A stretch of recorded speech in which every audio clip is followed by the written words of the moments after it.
Does our ideology affect the way we prepare for disasters? In this episode of The Science of Disasters, we're going to look at how Texas' historic aversion to taxes left the state ill-prepared to face Hurricane Harvey in 2017.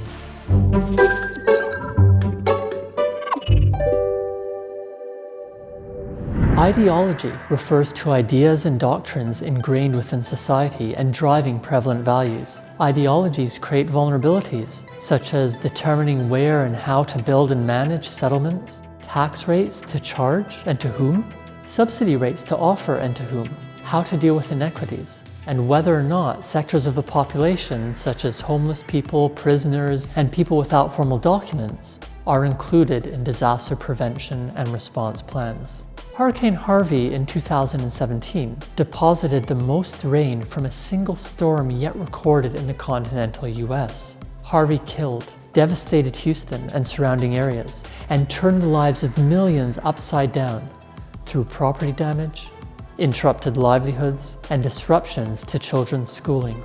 Since statehood, Texas has often, in effect, encouraged flood vulnerability, being dissuaded only briefly and infrequently by disasters over the decades. For Houston, so much could have been achieved before Harvey hit the city and its sights, especially considering the experiences of past storms. An elementary rule is that not building on floodplains helps us to stay dry, although all locations experience some hazards, meaning that avoiding all possible threats of damage is impossible.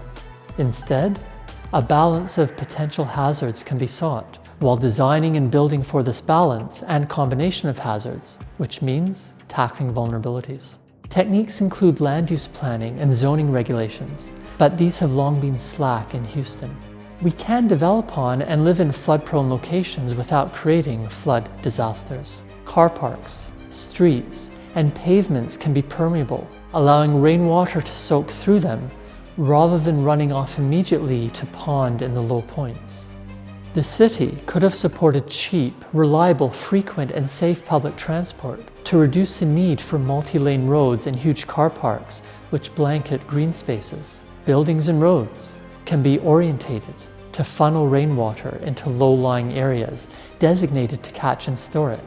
Examples are parkettes that could turn into temporary reservoirs, ravines to be used for walking and cycling instead of living, and lakes or ponds with room to expand, which could otherwise be places for picnicking and boating. Some tree species are good at soaking up water. At the time of Hurricane Harvey, Houston was implementing many initiatives to support green space, to improve runoff management, and to reduce ponding of surface water. The city was also fighting to overcome an antithetical legacy generating vulnerability. Its population had increased by 40% since 1990, while the state, like many other places in the US and around the world, displayed ingrained racism and desperate social inequalities that made people vulnerable. Voting records across Texas often favor lower taxes and oppose tackling prevalent social and economic disparities, thus making it difficult for marginalized people to help themselves, even when they want to.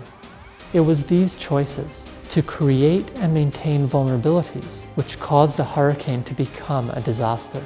The implications were foreseeable and known, and became manifest when Harvey swept through and matched the long-standing reality of disasters across the state. Voting for creating disaster vulnerability is an ideological choice, and voters have the right to make these choices. No storm tells people what taxes can and cannot achieve.